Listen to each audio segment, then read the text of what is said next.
Stillborn to those who pledged their lives in sacred honor, was smiled upon by God and freed from chains and iron collar. He is held aloft on unity and by history revered. For preserving peace through strength, his wings now reach across 200 years. But for each of those in 1 year more, God has smiled upon the core. From the Barbary coast to the eastern sand, by sword, by gun, or by bare hand. So it's been and shall be weighed. Though many are born, few are made. Faithful always they shall remain. Dogs to loose when war is waged.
With a need to bleed you when the light goes green. Best believe I'm in the zone to be. From my yin to my yang to my yang to see. Put a grin on my chin, come to me, cause I'll win. I'm one of a kind and I'll bring death to the place you're about to be. Another river of blood running under my feet. Forged in a violet long ago. Stand next to me, you'll never stand alone. Last to leave, but the first to go. Hardcore is the only way I know. I'll feed on the fear of the devil inside of the enemy faces in my sight. Aim with a hand, shoot with a mind, kill with a heart like Arctic ice. I am a devil dog, I'm marching on. I am a devil dog, I'm marching on. I am a warrior and this is my song. I am a warrior and this is my song.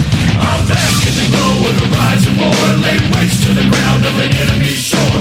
Wade through the blood spilled on the floor. And if another one's dead, I'll kill some more. Bullet in the breach and a fire in me. Like a cigarette thrown in gasoline.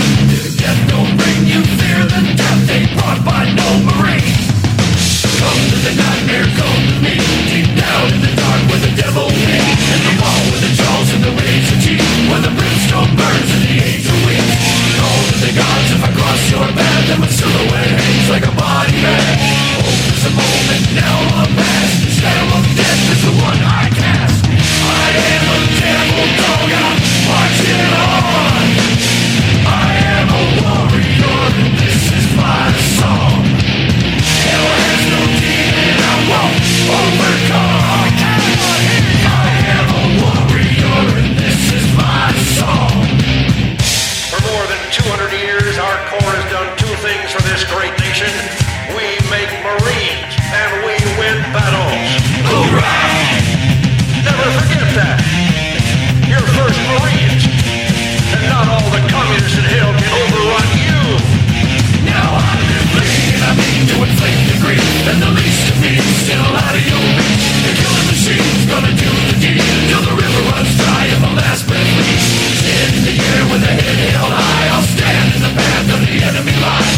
Feel no fear, know my pride. For God and country I'll end your life. I am a devil dog, I'm marching on. I am a warrior and this is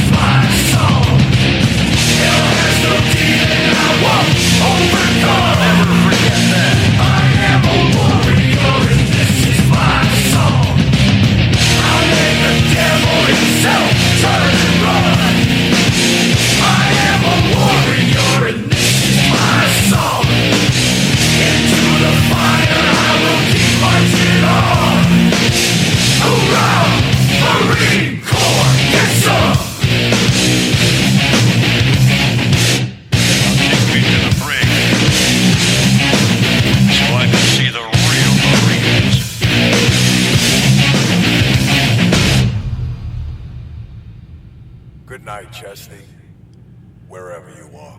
And welcome, ladies and gentlemen, and thank you for choosing Cold War Radio live from Studio Number 1 in Pittsburgh, Pennsylvania. I am your host, Hutch Bailey Jr., deep down in the Cold War Radio bunker, the Cold War Radio patron hotline, 412-206-6208. For my lovely podcast listeners, the voicemail, 412-567-1460, if you would like your voices to be heard. Please go to steelcityresistance.com and become a Cold War Radio patron over in the right-hand column. Catch the research room, the video page where we show the videos of the audio clips that we play. If you'd like to write to the program, please write to Cold War Radio, P.O. Box 10433, 370 Castle Shannon Boulevard. Yeah, it's an Irish thing. Pittsburgh, Pennsylvania, 15234.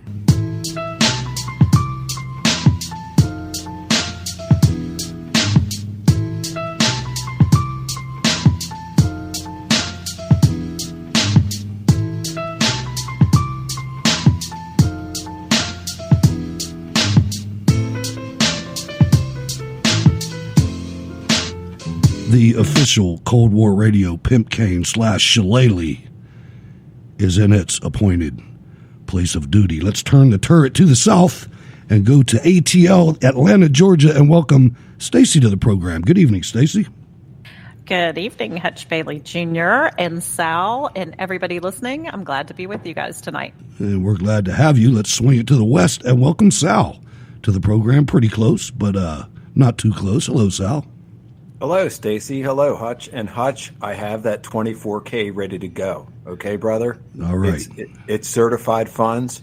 It's ready to go. You know what I'm talking about. So I have no idea what you're talking about, but I'll figure it out at some point. No. We texted a little bit back and forth about okay. Right, credentials. Right. All right. Just want to let you, Mr. Green has arrived. Okay, there you go. This is going to be a fun show, ladies and gentlemen. It really is, for a change. Not that I don't always enjoy doing the show, but it seems like we're always purveying bad news. We got some good news tonight. One of the items of good news is the listenership. The numbers are up. They've rebounded from about 6 or 8 months ago whenever Spreaker decided to change their algorithm of statistics. They took all of YouTube off, so if you're listening on YouTube, it doesn't even count. I mean, it does count to me, but it doesn't count on my main page. So that's getting better. So now what we got to do, we've got a lot more podcast listeners than we used to have.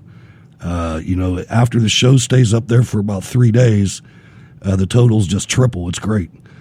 So if you're a podcast listener and you enjoy what you're hearing and you enjoy the effort that goes into it, please consider going to steelcityresistance.com and becoming a Cold War Radio patron. Any amount. We try to say keep it under $10,000 a month. That makes it easier when we go to do taxes and things like that. But if you can jump on over there, we'd appreciate it. All right, so that's that. Right before I came into the studio, Stacy, I've warned this audience about a lot of things before the mainstream media did. Paul Manafort comes to mind. H.R. McMaster comes to mind.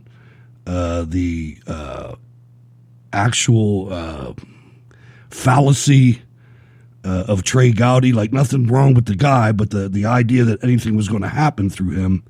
I brought that up. Boy, I caught hell about that. Comey and the Irish mob in Boston. Mueller, the same thing. Anyway, my point is, Fox News has officially jumped the shark. If you listen to Fox News, you're nuts. I'm telling you, right before I came in the studio, I had the volume muted because I'm getting ready to do the show. And I looked up and there was a poll result, a poll graphic up there. Stacy, every single Democrat politician, Democrat potential nominee that is at the debate was beating President Donald Trump, and they were all beating him with over 50% of the vote. Now, this is while the president has a 50% approval rating. This is impossible.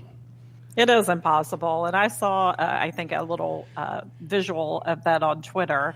And, it's unbelievable that they continue to put out these polls that are so absolutely a farce. But, they're all going to continue to do it. Fox News right along with them. And if anybody believes them, they're insane. But hey, I'm all for a big surprise again in 2020. I cannot wait. The business model, Sal, that's the thing I don't get. The whole business model of being a failure. I mean, when they spent all that time, I'll tell you, the night of the election that Obama beat Romney, and Karl Rove sat up on that stage and acted like the little girl that he is, for them to ever bring him back on stage is beyond me. The guy hasn't gotten anything right since like George H.W. Bush. Well, I would take Fox with a grain of salt in their surveys. I think a lot of people, or their polling, we know polls, at least the last several years, have been all over the place, mostly wrong. Maybe you look at this a different way. Maybe Fox has a little bit of a strategy there as far as maybe telling Trump voters who are primarily going to watch Fox, don't rest on your laurels. Maybe this is a call to get them out there. I don't think it's right to do that, but just think it is a potential possibility that they're doing this for some odd reason. And I want to give a shout out real quick to someone that you can follow to get some really decent, not only poll results, but analysis of polls that maybe they are not conducting themselves. If you guys follow on Twitter at Big Data Poll or at PPD News and at Peoples_Pundit on Twitter. Rich does an excellent job. He has been doing so for years. I think he already put an analysis or some information out about that particular poll that Hutch is referencing on Fox News. And I haven't ever seen him, especially in these races, Hutch, when you've got like a local House race or a Senate race, special election, where he's gotten it wrong. I mean, he looks at the results coming in, he understands how to read them, and pretty much calls them right every single time. So just some resources for your listeners. Well, there you go. And that's a good byproduct of all this. This is a free economy. If people see that they're getting, that's why I said about the business model. I don't understand what Fox plans on getting out of being wrong again, but I guess that's par for the course. We'll see what happens. So there are some good pollsters out there. I watched Decision Desk a couple times. I looked at that, and that looked okay. But definitely some new voices and new people to trust out there, because the corporate media is just not doing the job. All right, I said it was going to be fun tonight, so let's start with that. The Pentagon's top policy official reportedly stepped down from public service Wednesday, with news reports indicating he was pressured to resign due to a lack of confidence in his ability to carry out President Donald Trump's agenda. The official, John Rood, was responsible for certifying to Congress that Ukraine was eligible to receive the $250 million in military aid that was ultimately delayed. Listen to how Bloomberg characterizes this. That was ultimately delayed by Trump, leading to his impeachment. According to Bloomberg News, the resignation comes amid fears Trump would continue a purge of career officials who played a role in his impeachment. Nevertheless, Trump publicly wished Rood well Wednesday on Twitter. No mention that he was acquitted there or anything, but that's a good deal. And when you couple it with what I'm going to share tonight, we're in some amazing times. I mean, you heard, Sal, that tonight, or yesterday rather, Rod Blagojevich, a career corrupt politician from Chicago, was pardoned.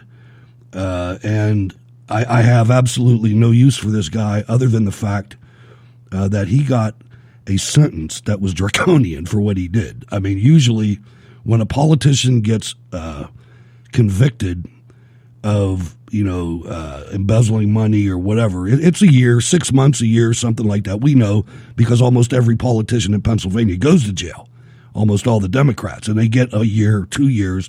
This guy, what did he get, 14 years or 17 years or something? A ridiculous It was a lot. It was a lot. I think it was 14 years, 13 years. It was a lot of time. You can do murder without doing that much time. Literally. You know, and but the thing is what that wasn't even about Blagojevich, ladies and gentlemen. That was about Comey. That was about Comey and Fitzpatrick, because they're the same people that railroaded Blagojevich so they could hide what was going on with Obama's record in the Senate in Illinois. So these things are just all percolating around. Let's listen to Blago. He declared himself. Let's listen to him. He's got obviously a big fan in me. And if you're asking me what my party affiliation is, I'm a Trumpocrat. So there it is. He's a Trumpocrat now. And, oh, woe is me. I'll tell you. This guy moves. The president is just, Stacy, you and I were talking in between the last show and now.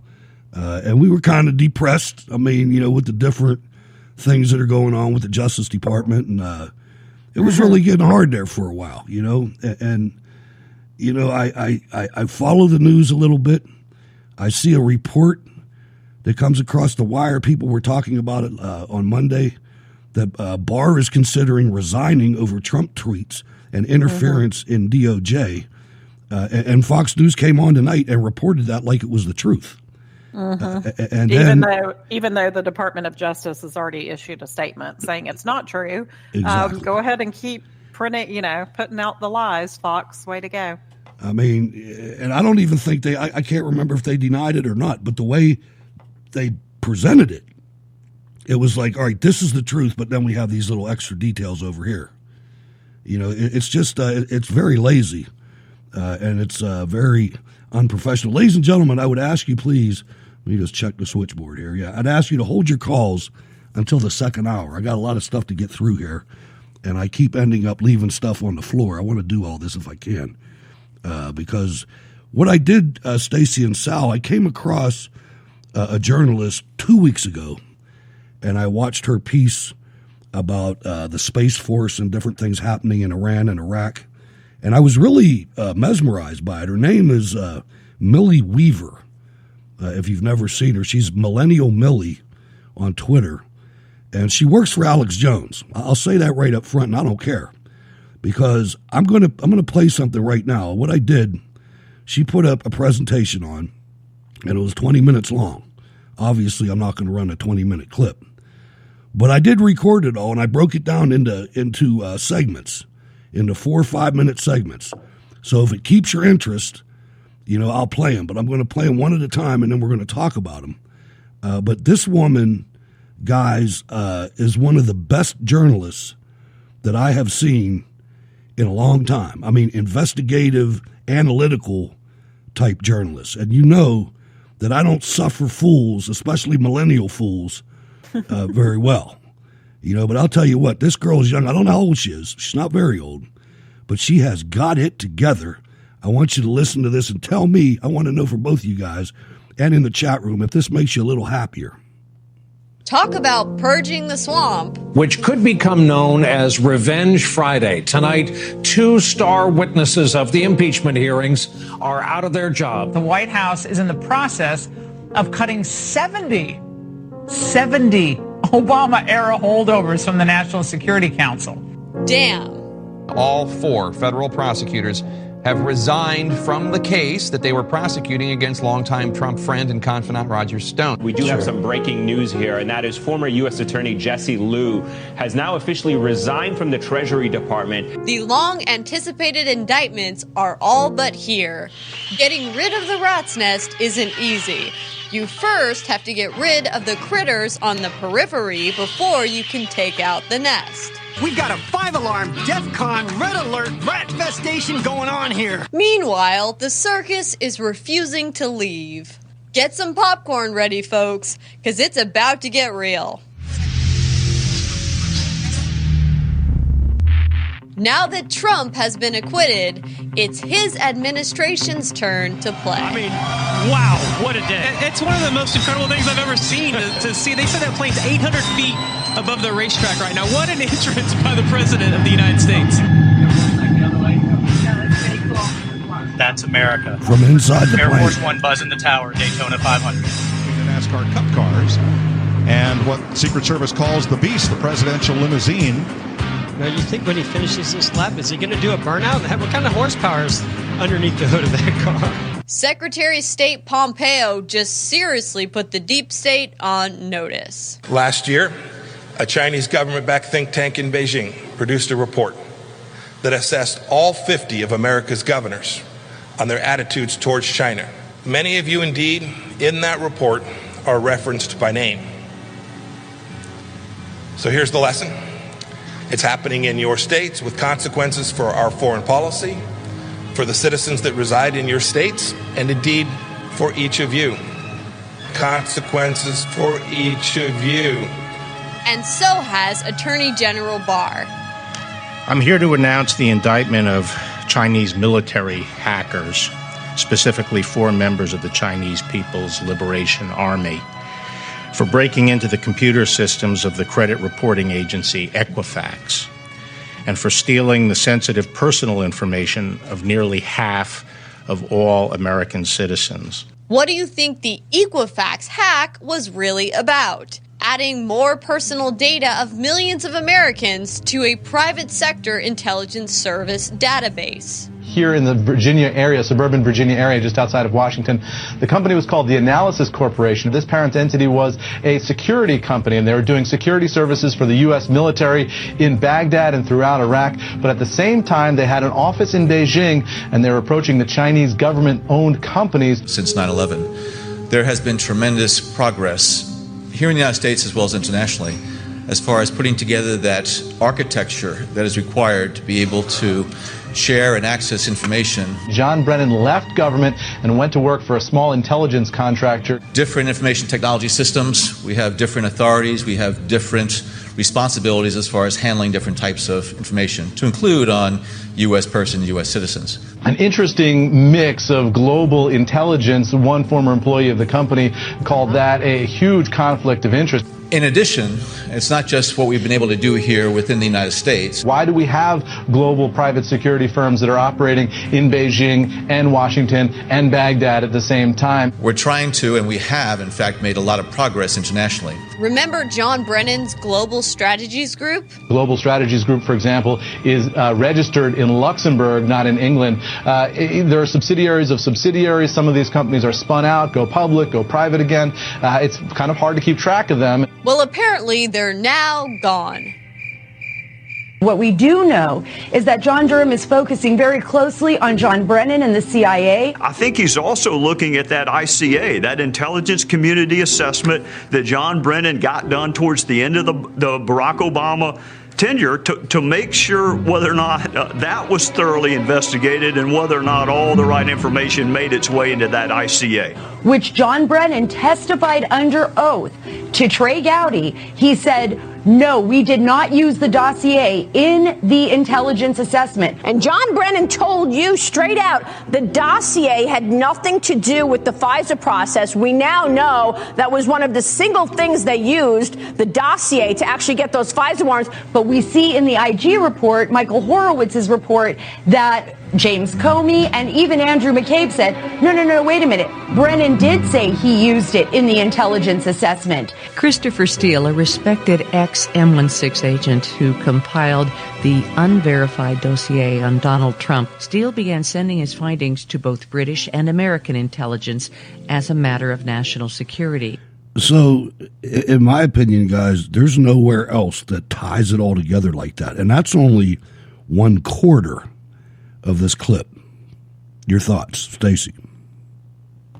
No, I would agree. And it's interesting that you're bringing this up tonight, because I think one of the problems with this entire, Trump-Russia collusion, Ukraine situation is there are so many moving parts to it all. It's very difficult to kind of keep on track and understand what exactly happened. And it's very interesting to see her putting these pieces together. Yeah, that was the part that enthused me, Sal. What Stacy said is 100% right, because I've tried to me, the biggest authority on this, at least out in the open, is Sundance at the Conservative Treehouse.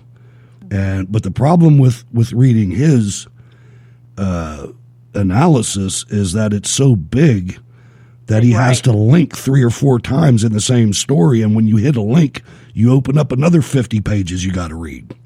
Right. Well, it's all fine and well, and this is all information's great. But when is someone going to be really, really held responsible for this stuff? Well, keep in mind a couple things that she said, and I've been saying the same thing, Sal, believe me. I know you guys have both heard me. But she said one thing in there that really hit home to me. 2 things. One, the importance of China in all this. If you saw Tucker Carlson last night, he did a damning expose on the United States government, individuals and businessmen that are lined up with China, almost to the point where they cannot say anything against China or their business will be ruined. Bloomberg could potentially be one of them. I'm sure he's divested enough that one country's not going to take him out. But, when you have China at such a critical stage in all of this, but then what she said about the rats, you got to kill the rats on the street before you can go down into the sewer. And I think that's the part we're going through. Go ahead. But what rats are being killed, I think, is Sal's point. I mean, when McCabe was let off this week, and I guess I can kind of talk myself into some reasons why that occurred, when it's followed up by John Durham has been investigating this hoax for how many months, over a year, maybe 2 years, and he hasn't even interviewed McCabe or Comey or Brennan or anybody. I don't know. Part of me just thinks nothing's going to happen. I know, but let's get through another. It gets better, and I really, and you know me, Stacy. I've been saying this for a long time. That when's something going to happen? What are we doing here? And then you start thinking about, well, if they do it, he's got to have a team around him that he trusts first. And I get, and that part of it I do get. There is some changes going around as far as what Barr is doing and the people that he's installing in various areas to look at different, aspects of this whole thing, whether it's Russia, whether it's the CIA involvement, our international allies involved. It's so damn frustrating, is I guess all I have to say about that. Well, think of Blagojevich being brought out now, and you think of that, deep state and everything. There's a couple things. Former AG and deep state hack Sally Yates lied to Congress about Flynn and Russia, and Logan Act still walks free 3 years later, but it's been 11 years, and deep state FBI still won't turn over transcript and 302 of Barack Obama's Blagojevich interview. What are they hiding? And couple that with President Trump has told advisors he plans to install Richard Grenell, the current U.S. ambassador to Germany and a staunch defender of Trump, as the acting director of national intelligence. That is critical right there. Because if anybody is going to take him out, those are the people that are going to do it. Let's listen to Millie clip 2. The problem is private intelligence services that treasonously intermingle with foreign intelligence services as a way to bypass constitutional restrictions on spying to illegally collect data. It's national security sacrificed for global governance. Well before Belgium, the Department of Defense and the Department of Homeland Security were already working to identify terror suspects through facial recognition technology. It's one thing for there to be a sense of constitutional limitation and due process when the government has access to all data and information about its citizens. It's entirely different for an unregulated private enterprise and international black market to have access to all that data and information about not just U.S. citizens, but the population globally. We are completely oblivious to an international intelligence syndicate free from government regulation and oversight coming to us through electronics, software, apps, and social media, where we freely waive our privacy rights. Last year, I received an invitation to an event that promised to be, quote, an occasion for exclusive deal-making. It said, quote, the opportunities for mutually beneficial economic development between China and our individual states are tremendous, end of quote. But the invitation was actually from a former governor. Turns out it was Kentucky Governor Bevin who invited Pompeo to the U.S.-China Governors Collaboration Summit in 2019. So that for the next 40 years, and the next 400 years, and the next 4,000 years, we will have an opportunity to remember that this summit was the beginning of this constant change, this incredible journey. We know that Kentucky's state motto is united we stand, divided we fall. What the invitation did not say is that the group I just mentioned is the public face of the Chinese Communist Party's official foreign influence agency, the United Front Work Department. Word has it, Bevin saw things that concerned him. Understandably, he invited Mike Pompeo, the former CIA director and current Secretary of State, to the summit. What if you made a new friend while you were at that event? What if your new friend asked you for introductions to other politically connected and powerful people?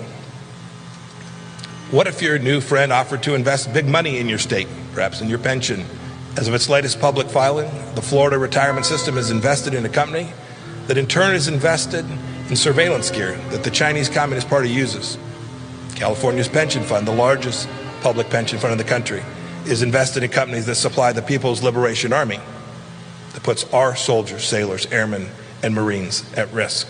If Pompeo's takeaway from the summit was corruption and Bevin invited Pompeo, it's not surprising Bevin lost the Kentucky governorship under questionable circumstances that appeared to be election meddling, which I covered in several previous reports. Remember the murdered DNC staffer who allegedly leaked mirrored copies of the DNC server, which allegedly had election meddling software on it used to steal the 2016 Democrat primary from Bernie Sanders? Remember my source claiming she sent copies of the mirrored DNC server to the Attorney General, DOJ, and that those materials are allegedly tied up in the Awan brothers criminal case? I had SD cards, 2 of them that I created, and they went straight to Sessions and Whitaker.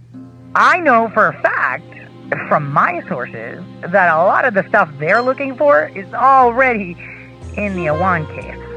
Remember how Seidel, Harp Enterprises, and Hart Intercivic documents, which appeared to show election meddling in the Kentucky 2019 election, were leaked to me? I hand-delivered those documents to Governor Bevin's office back in November. Not surprising, individuals indicted recently by the DOJ were involved in election meddling. We have brought charges against intelligence officers operating undercover in the United States. And more recently, we have charged state-sponsor actors for computer intrusions in the United States for the purpose of intellectual property theft for the use of their private sector, including bank robbery and interference with our democratic elections. Just think if our media was honest. I don't know what resources this woman has, but I have never heard any reporting like this on any network ever, except for a little bit at OANN when Giuliani went to Ukraine. This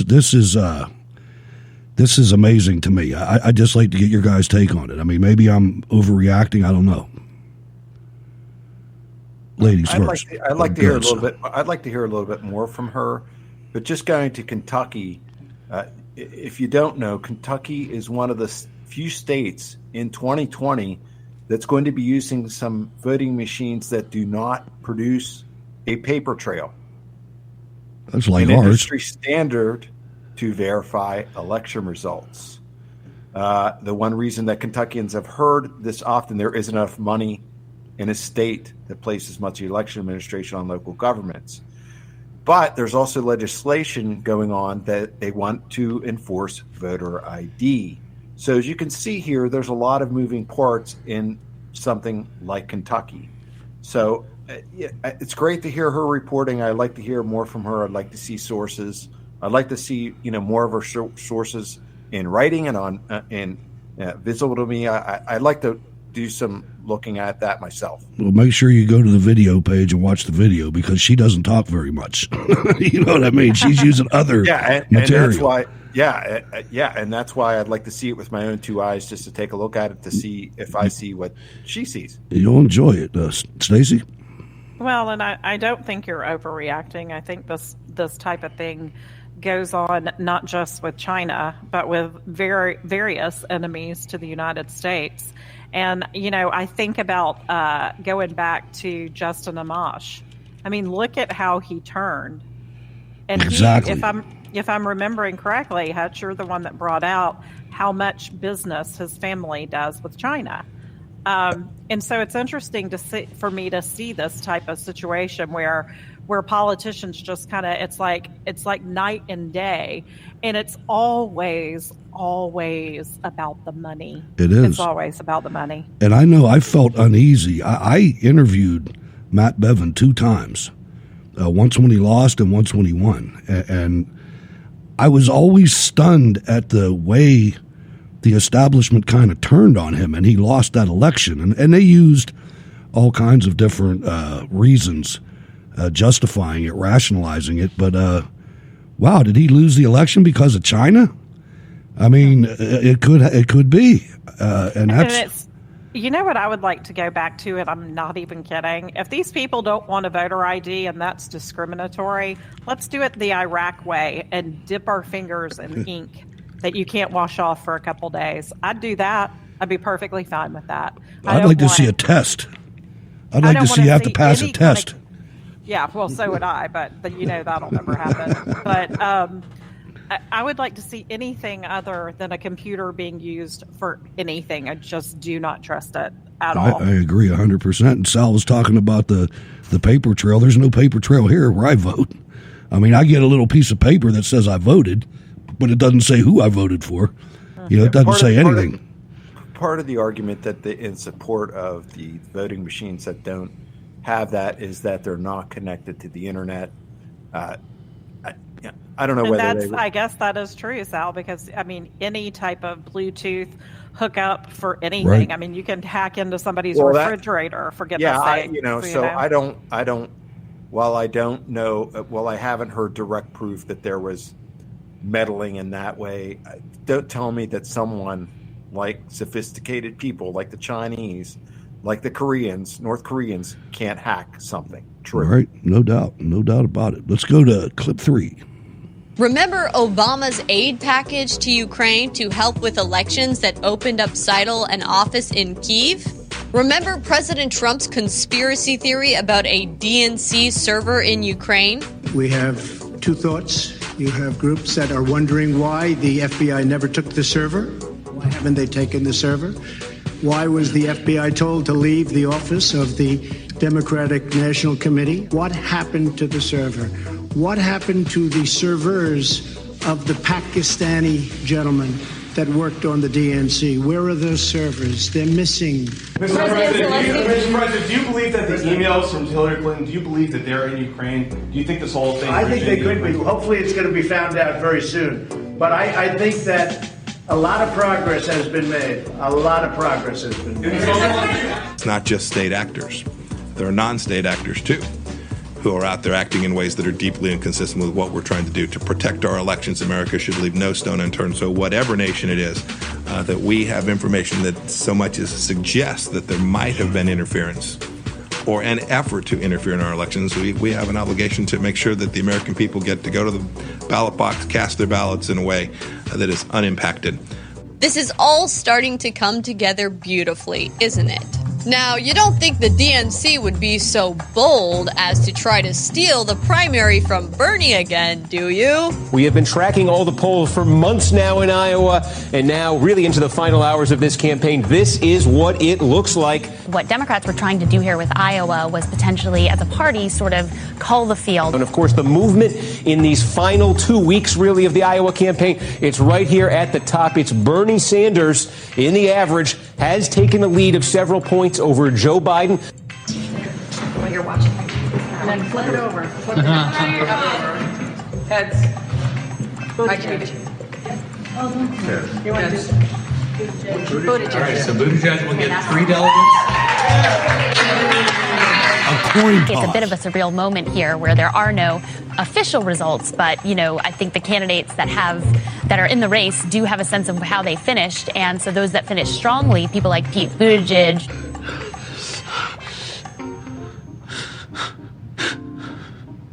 What?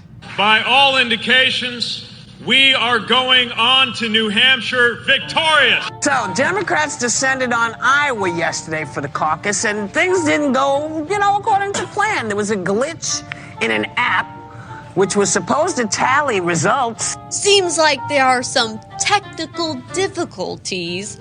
Oops. Let's dig deeper into this app, Shadow. The caucus results data was transferred from the app into another system also built by Shadow. Shadow later discovered a coding error in the secondary system, which was then fixed. One of the issues is very little is known about how this firm was picked, how it came to be. So given all the chaos surrounding this, it doesn't really matter who ends up winning. Now they're being told that before their votes are even counted, that someone else is claiming victory, especially in light of the fact that Bernie Sanders still leads in the popular vote and and we don't know what the actual outcome is going to be. And we're seeing the quote-unquote establishment of the Democratic Party trying to steal this election from Bernie Sanders because they know he can't beat Donald Trump. Or maybe they're not comfortable using the old election software, knowing the cheat sheets were leaked to the Attorney General and DOJ. You think it's just emails that a server holds on to? Come on, guys. It's got programs. It's got firewalls. It's got passwords. It's got documents. It's got PDFs. It's got spreadsheets. It's got links to banking stuff. It's got links to how do you deploy stuff, deploying how to meddle with elections, deploying algorithms. A lot of that stuff is currently with a grand jury. And the only reason I had tangible was because I sent that off to acting Attorney General Whitaker later. Maybe it's a tad more difficult with President Trump's intelligence community paying close attention to the 2020 elections. In the wake of the Iowa caucus, the subject of election security is more important than ever. USC experts will lead discussions with state and local officials in an effort to improve election cybersecurity. So what are the Dems to do? What lesson did you learn from impeachment? That the Democrats are crooked. They've got a lot of crooked things going. You're impeached forever. You're never getting rid of that scar. Obviously, there's always impeachment 2.0. Might you impeach him over this, over Roger Stone and the sentencing? We're not going to take our options off the table. Eric Swalwell's already moving towards impeachment.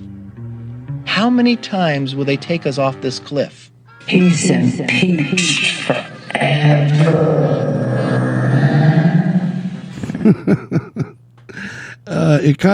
It makes the situation that happened in Iowa a little bit more understandable, I guess. It's like, wow, we can't do it this way because they have all of our cheat sheets. I'm loving this night, man. Maybe I'm wrong, but I'm going to bask in it tonight. Well, you realize we have new voting machines here in PA, correct? There's new voting for reform. You're aware of that, right? I'm not. I was aware that our previous voting machines were from the Soros company, and I asked the election committee in Allegheny County, and they wouldn't talk to me. Beginning with the April primary, voters will be able to cast their ballot from their homes without having to provide an excuse as to why they can't make it to the polls on Election Day. This year, people also have more time to register to vote. Voters can register up to 15 days before the election, as opposed to the 30 days previously. So elections officials are dealing with several variables this year. Some officials in a certain county in Pennsylvania found no meddling in the election, but they said mishaps point to a bug in the software. Ha ha. What a surprise, huh? Yeah. Voters in your county, for instance, complained about a lack of privacy, confusion with scanners, and long wait lines. Your county I never trusted them for, every time I go vote, I look at the people that are in there, and there's this one sleazy looking guy in there, and I know he has a trunk full of ballots somewhere. Yeah.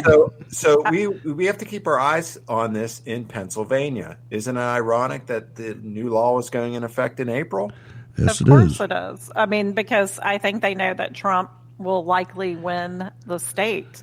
And I think that they have to resort to cheating. And I found it interesting that Donna Brazile was tweeting out that Trump was going to cheat in the 2020 election. And that's usually, because they are filled with projection and they're always projecting what it is that they're going to do. So, I mean, we do have to be vigilant. I was actually thinking about that today and volunteering, here at a polling place, just to get a feel for what it's like, just to see, if any shenanigans go on.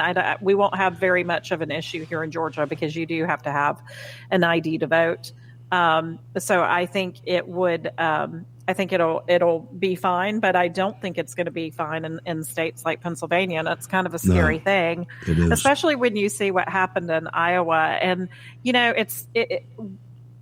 honestly, I just don't know how the Bernie supporters are going to handle this time. It's almost as if they wanted to. Yeah, it's like they wanted to hold back the results in Iowa because they knew he was going to win. They knew he was going to win New Hampshire. He's not going to win South Carolina, but he's going to win a lot of states on Super Tuesday. And it gave Bloomberg enough time, to get his campaign going. And how do you handle that? I mean, how would we handle that if the establishment wasn't getting behind Trump? And $400 million before he's even a candidate. That's almost as much as President Trump spent on the entire campaign.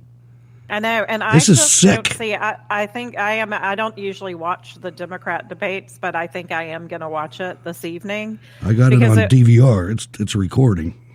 I want to see how the moderators handle Bloomberg. I want to see how the other candidates handle Bloomberg. I think you're going to see.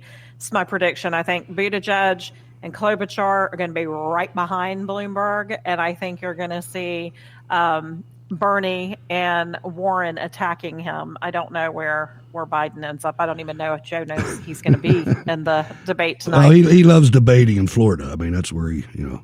I think it's horrific. It's horrific what they're doing to someone who has the wind at his back and should, by all accounts, win that nomination. I find it very distasteful.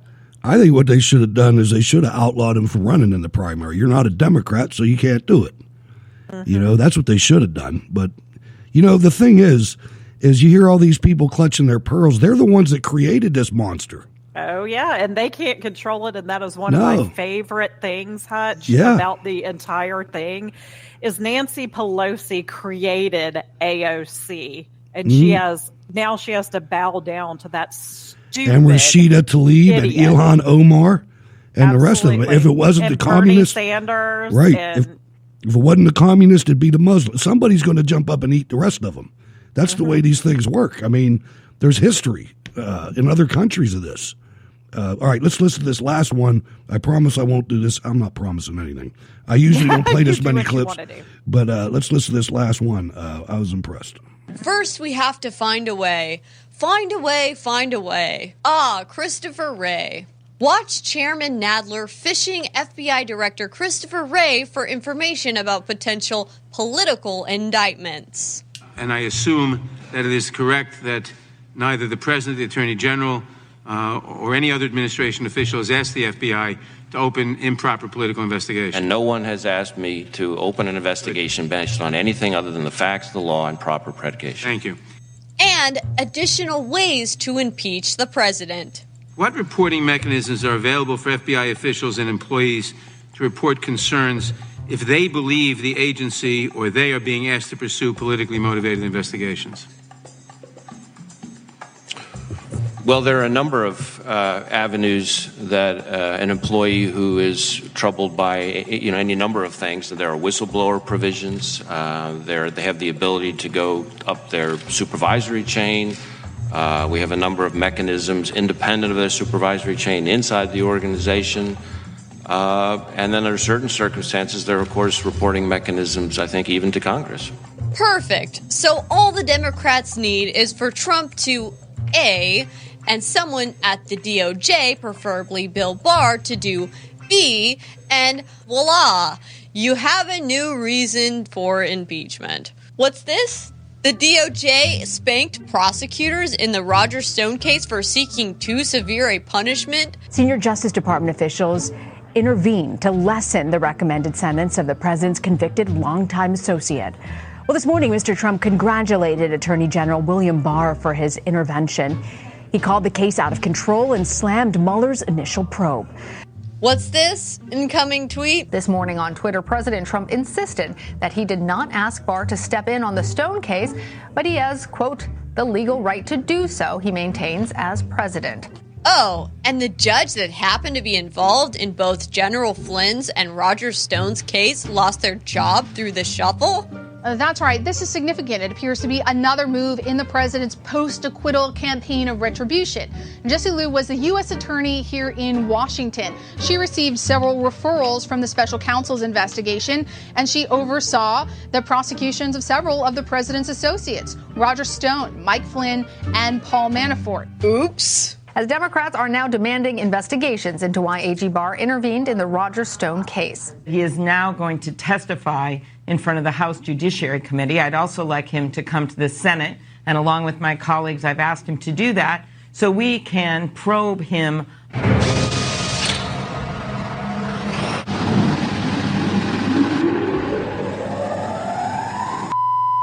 on the role of the president in trying to influence decisions in the Department of Justice. Oh, snap. Barr is testifying in March of all times? The interesting thing about Ms. Liu's withdrawal is she is now free to speak.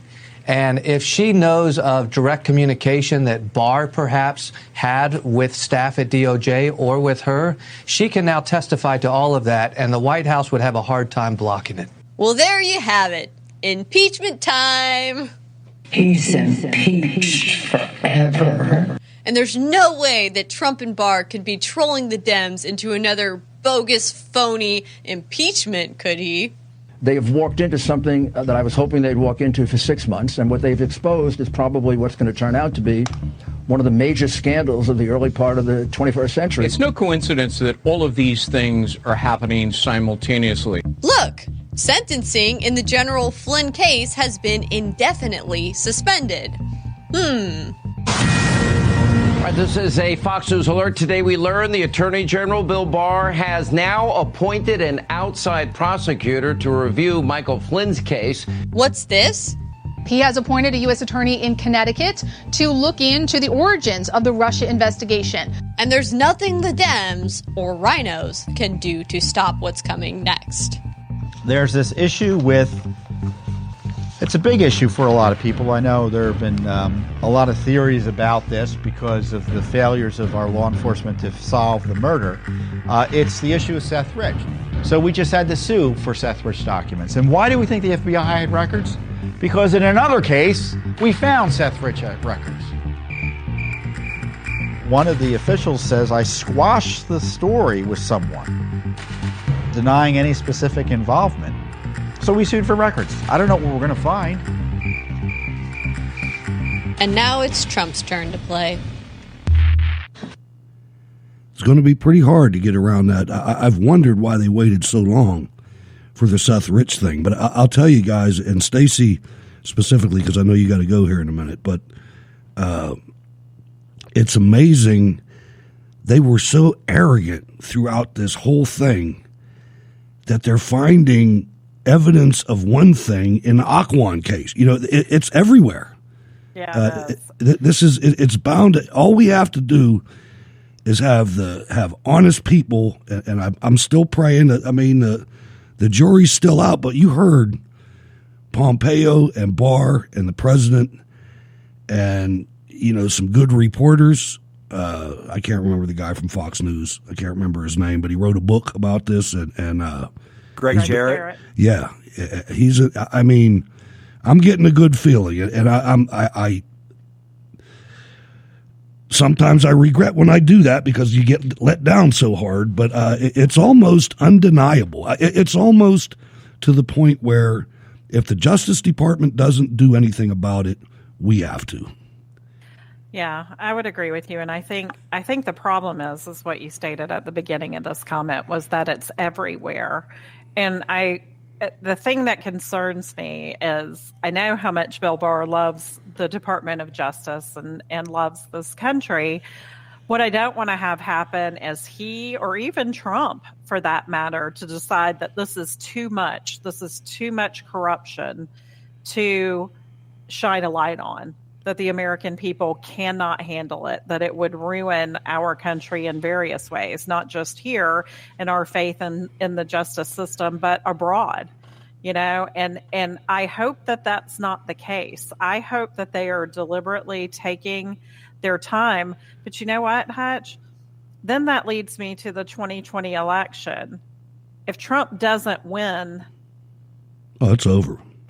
It's over. It is over. Yeah. It's absolutely over. So the thing that concerns me is I feel like it's taking too long. I feel like some of this information, at least a portion of it, has to come out before the 2020 election.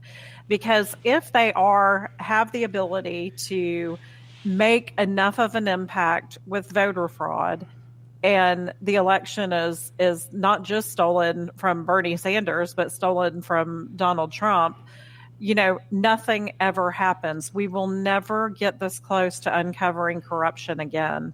And I guess that's my biggest concern about the entire thing, is that I feel like it's not happening fast enough if it is indeed happening. And I do believe that Barr is the right person for the job. He's a no-nonsense kind of guy, but with setting up the people that he's recently set up to look into Ukraine, to look at the Flynn case, it almost feels like it's just going to take too long. And if there's a chance that Donald Trump doesn't win 2020, we're done. We're just done, period. Well, that's some serious words. I personally, when I looked at that poll that Fox had, I laughed.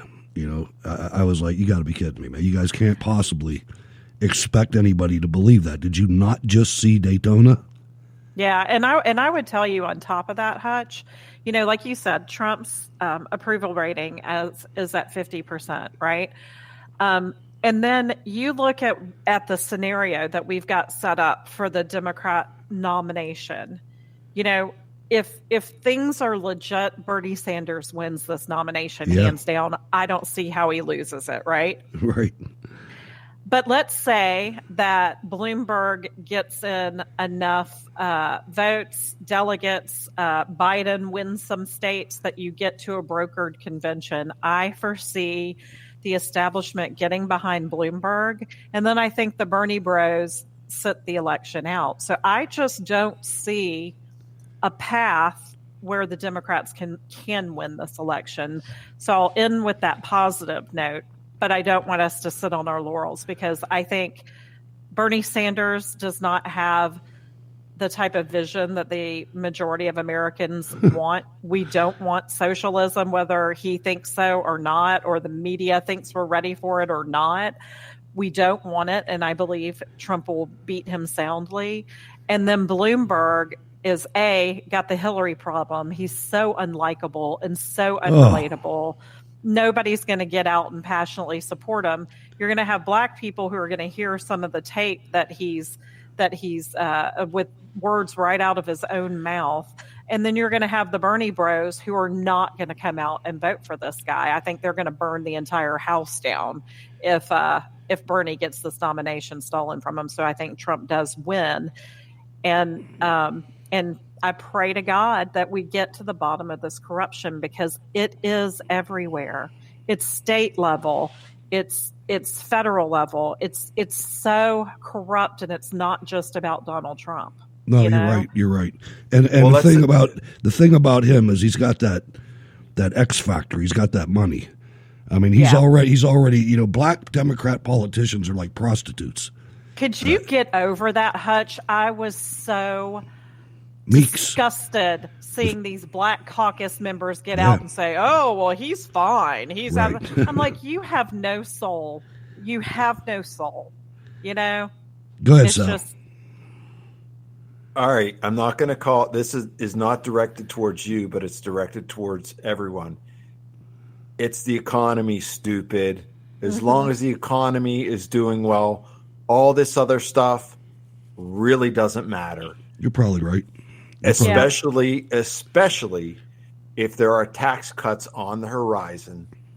I think it will be a landslide despite whoever the Democratic nominee is. And I just got entertained. I'm multitasking here, and I saw a Black commentator on MSNBC calling Mike Bloomberg not really a Democrat, he's a conservative. So the knives are already coming out for Bloomberg. Don't worry. We'll see what happens. They're going to be on. He'll have to reapportion some of his money. But Stacy, thanks for coming on. How can people get in touch with you? Thanks for having me, guys. It's a pleasure as always. I will see you next Wednesday. And if you want to reach me, the easiest way to do it is on Twitter at DiscoveringMe40. And thanks, guys. Have a wonderful rest of the show. All right. See you next Wednesday. All right. Bye-bye.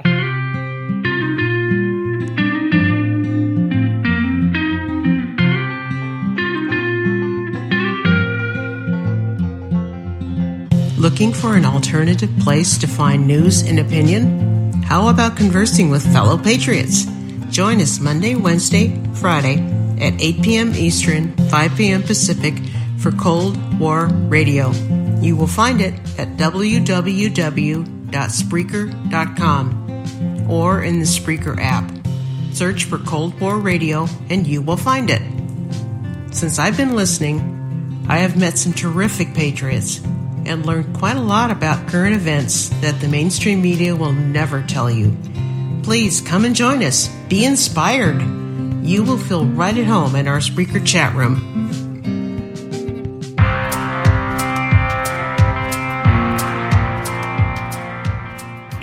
All right, so that was quite the presentation by Millennial Millie. You can follow her on Twitter.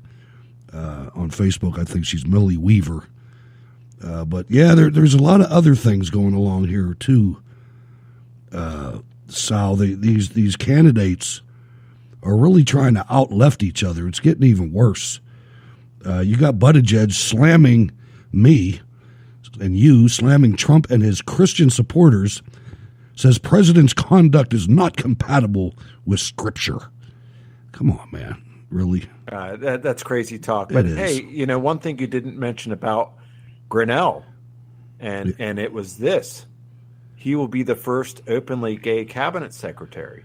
How about that? Yeah, that's something that is out there for sure, which I care about much less than the fact that he's got the president's back, because that's what he needs. He hasn't had a DNI yet.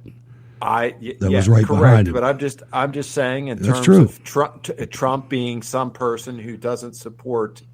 I've got a neighbor. Whatever letter in the alphabet there is. I've got a neighbor that worked for the city his whole life, and he's an anti-Trump guy. And the reason he told me is because his daughter's a lesbian. And I'm thinking, dude, really? I mean, did I miss something here? I mean, the way people rationalize things is beyond me sometimes. It really is. I mean, is right. Wow. Okay. All right, folks, the phone lines are open, 412-206-6208. I appreciate you holding back. Seattle, Washington, a very communist area, has got a city council member named Kshama Sawant. She's from Mumbai. She ought to be from Utah. She could team up with Mumbai Mike Lee up there at the Utah GOP, making a mess of things. But if you think Bernie Sanders is just a nice old grandfatherly guy, this is a very short clip. But she says a lot. So, we need to elect Bernie, and we need a new party of, by, and for working people. We need a powerful socialist movement to end all capitalist oppression and exploitation. And the crowd goes wild. Wow. It's not about Bernie, ladies and gentlemen. It's about people like her. Was that Venezuela, or where was that? That was Mumbai. That was in Seattle, Washington, one of the communist strongholds of the country. You know, and if you look around and you look at AOC and you look at, what's her name? Where is it? I just had it right here. Rashida Tlaib. No, I'm trying to find Ilhan Omar. That city council member's name. Kashama Sawant. Rashida Tlaib, Ilhan Omar, AOC, Tom Perez. You notice there's a common denominator. You know, they talk so bad about white privilege, but they're all from third world countries. They come here and they bring their politics with them. I mean, it's everywhere. And you call me what you want to call me. I'm just noticing something. You know, they have to have an accent. They can't just be from Main Street. Let's go to Ken and King George. Hello, Ken. Well, if she hates capitalism so much, put that microphone down, because the microphone was actually built via the capitalist system or capitalism system that you hate. If it wasn't for capitalism, she'd still be in Mumbai. She'd still be in Mumbai. Stand on a stump and yell at the crowd. You know, holler at the crowd. What'd you think about Millie? Oh, I love Millie. She's freaking awesome. Between her, I don't know. I believe she was down in Richmond too. I haven't found any videos yet, but I know that Caitlin Bennett was down there. I saw somebody posted or shared a video with me. You know, where Caitlin Bennett, or as she's affectionately known as the Kent State Gun Girl. Yeah. Yeah. She was down there doing interviews too. So, but yeah, I mean, there's. But I mean, did the reason that I brought that clip wasn't because so much of Millie, but the way she tied the things together. I'd never heard anybody do that before. Like tied everything together to each other. Oh yeah, I mean, there's a number of people out there that can do that, where they, you know, I mean, they've got the time in the day to sit down and go, okay, well, this happened because this happened, and you know, and they're just logical thinkers that can, okay, well, why did this happen? Oh wait, this, you know, and it's not like you're listening to the mainstream news media where they forget, you know, what happened 4 years ago, where they're just in the now, you know, reporting what they want you to think, you know, and they're so hell-bent on, you know, Trump bad, you know, orange man bad, whatever the hell term you want to use, that you know, they forgot that, oh, wait, well, Bloomberg said this back in the, or, you know, every one of these Democrat candidates way back in the day, well, they were saying this, and now you've got, it's out there for everybody to see. I mean, Biden has basically reneged on every policy he ever had. Well, so did Clinton, so did Obama. I mean, you know, but okay, so then they used the term, well, they've evolved. Exactly. They stuck their finger up in the air and saw which way the wind was blowing, and you know, these Bernie supporters, they're a little bit overrated. I mean, really, have you looked at them? You know, there's half not. Of them I don't think would. There's not enough of them. Get out of their mom's basement to go vote. Half of them probably don't even know. I mean, especially. I would venture. I would guess that between the last time and this time, a lot of them got jobs and changed their minds. Well, that's also a possibility. But you also have the ones that, I mean, I remember when Waters was still with, doing the Waters World thing with Bill O'Reilly. O'Reilly? Yeah.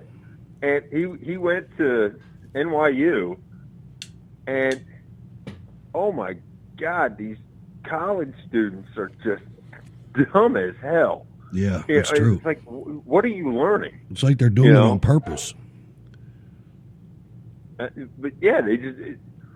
No, I mean, granted, when I was in school, I got to the point where I was just tired of learning. So I'm like, why do I need to learn about World War II?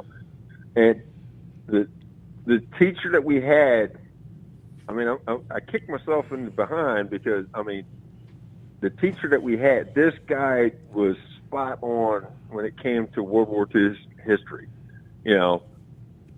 but I had no interest in it. See, that interested me. That always did. That was one thing that always interested me. I don't know why. Well, because there was another cooler teacher that would, like, he'd kind of skim past the whole, World War II thing, and you could always tell when he got into the Vietnam era because he'd always be playing like Creedence Clearwater Revival and stuff on the record player. You show up for homeroom, and be like, damn, they're learning about the Vietnam War right now. Right. Mm-hmm. Now I don't know what his take, how he was spinning it.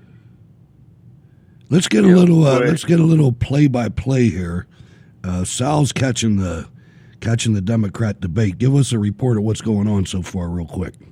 Well, so far, Biden just tried to throw Bloomberg under the bus about these, stop and frisk in New York. So he's there. Bernie's talking about working, 45 million people who haven't gotten a nickel raise, and millions of people have gotten nickel raise in 45 years. Decent human being, or everyone's a human being who deserves compassion and love. And we need 45 million that haven't gotten a raise. Now, and the moderator didn't even challenge him, did he? No, and they are just talking nonsense. And what they're doing right now, and I think the strategy is attack Bloomberg, have everyone else talk, and then try to keep him quiet. So right now they've attacked him, and it's been a good, when did I start? It's been a good 5 minutes, and he hasn't said a word in defense of himself. Yeah. And Bernie and Warren is going on about all this, and it's a circus. I'm going to record it. I'm recording it now. I'm trying to watch closed caption, just for entertainment purposes, because I want to see how many really whacked out claims can come from this, because they're totally whacked. The media. You know what? I saw a tweet today from WPXI, which is our local NBC affiliate, and the report was, the University of Pittsburgh is here, and the report was 1 out of 9 Pitt students have been raped since they went into college. 1 of 9. That doesn't make any sense. Now, let me finish. All right. I saw that, and I said the same thing you just said. And I went into the records and found out that approximately 28,000 students are enrolled in the University of Pittsburgh in the main campus. You're telling me 1 out of 9 of 28,000, which you'd have to cut that in half to get the female side, unless they're talking about boys getting raped too. It's bullshit. It's a bullshit story, just like they did with the military. They did the same thing with the military, trying to say that all these female soldiers got raped, and none of it ever happened. You know what I mean? I'm not saying there was never a rape, but I never saw any instance of that in 33 years. I saw one instance of it when I was in Iraq, and it ended up being the lady was lying. Because it just doesn't happen. And to tell me that 1 out of 9 Pitt students gets raped is, what is do you really hate men that much? What are you trying to do here? Anyway, that didn't have any basis in anything we're talking about tonight, other than the media. Ken, go ahead. Yes. Well, they've been pushing this whole rape culture on on campus for a long time, and you know, I mean, and the sad thing is somebody like Steven Crowder shows up on campus and says rape culture is a myth, changed my mind, and people lose their mind because he brings it. No, this is true because you know Rachel Maddow told me so. Yeah, it's like, well, then stop listening to Rachel Maddow, you know, because she's a moron. I called bullshit on it. I called bullshit on it on Twitter. I had to. So Ken, give us a little flavor of what's going on with 2A down there. What's the latest and greatest? Well, it looks like they've shelved everything till 2021. Everything, but there was, well, the assault, what they called the assault weapons ban, bill like 961 or something like that. That was shot down. But then there was also another bill that I just read something about. It had nothing to do with gun control, but it was a bill that was generated in the Senate, went to the House of Delegates, and I guess they shot it down too, and it had something to do with. So right now, if you're a full-time law enforcement officer, if you retire, you can purchase your service weapon. And they wanted to try to push a bill, they proposed a bill in the Senate that said, okay, well, if you're a part-time law enforcement officer and you retire and you want to purchase your service weapon, you know, the House of Representatives, because it's Democrat majority controlled right now, shot that one down, which was basically a big FU to these, you know, Democrat senators at the state level that, you know, voted with the Republicans to kill this bill that would ban quote unquote assault weapons. So is there any chance there's going to be a shift in the legislative bodies? Is there any, you know, do you have any word on that, or what's your sense on that? Not yet, but I guarantee. Well, okay, so when I went to I'll know a little bit more based upon how many people show up to vote on March 3rd, because I actually have to work that election. But I know. Hell, that's right around the corner. Oh yeah, it's right around the corner. I'm still figuring out, because Virginia's kind of weird. You don't have to be registered with or affiliated with a party in order to vote in a primary. Now, normally what they do on non-presidential election years is they'll hold a dual primary. So you can't vote in both of them. You get to pick one or the other. So this year, they're actually holding 3 elections. So you've got Super Tuesday, you know, that's the Democrat presidential primary coming up March 3rd. And then they're going to hold another primary in, I believe, June, if we can get, you know, a Republican with enough signatures to get on the ballot to run against Mark Warner. They'll have a primary for that, and then you'll have the general in November, where we'll vote for the president and, you know, our state senator.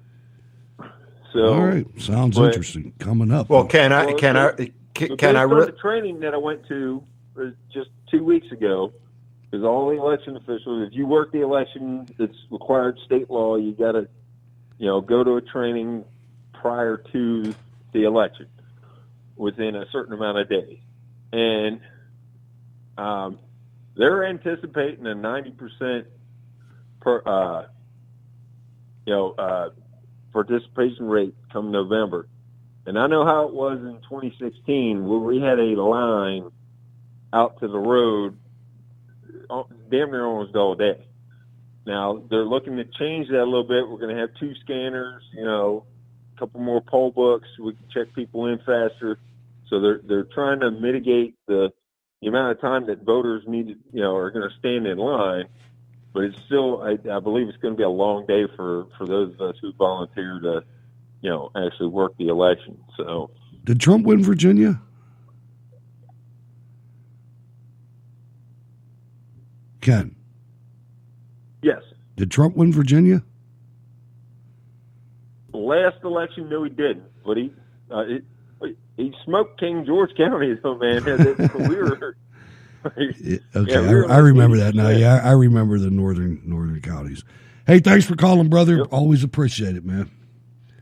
You bet. Ken from King George, ladies and gentlemen.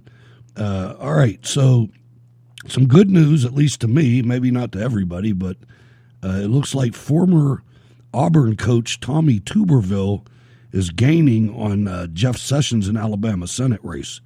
I'd love to see him get that, Sal. I'd like to see Jeff Sessions retire and go home and just be Beauregard. Yeah, he did his work, which was, I want to say, nothing. A lot of it was good when he was in the Senate, but I mean, when he enough to exonerate him. Nah, he needs to just he did his life's work. He needs to be done. That's right. I agree. 100%. Thank you, right. And good night. Yeah, no doubt about it. All right, let's see what we got here. I'm a latecomer to this and not sure how long I'm going to stick with it, but I read an article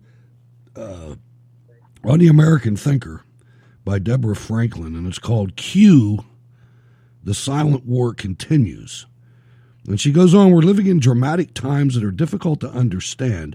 One way to try to interpret them is through the cryptic clues provided by Q, which appear on an anonymous online forum and imply top-secret knowledge of upcoming events.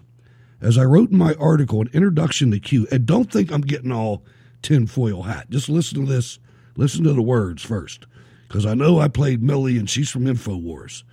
All right, and I know Alex Jones, and God bless him. But as I wrote in my article, an introduction to Q, Q's followers believe that Q is a military intelligence operation, the first of its kind, whose goal is to provide the public with secret information. Q is a new weapon in the game of information warfare, bypassing a hostile media and corrupt government to communicate directly with the public.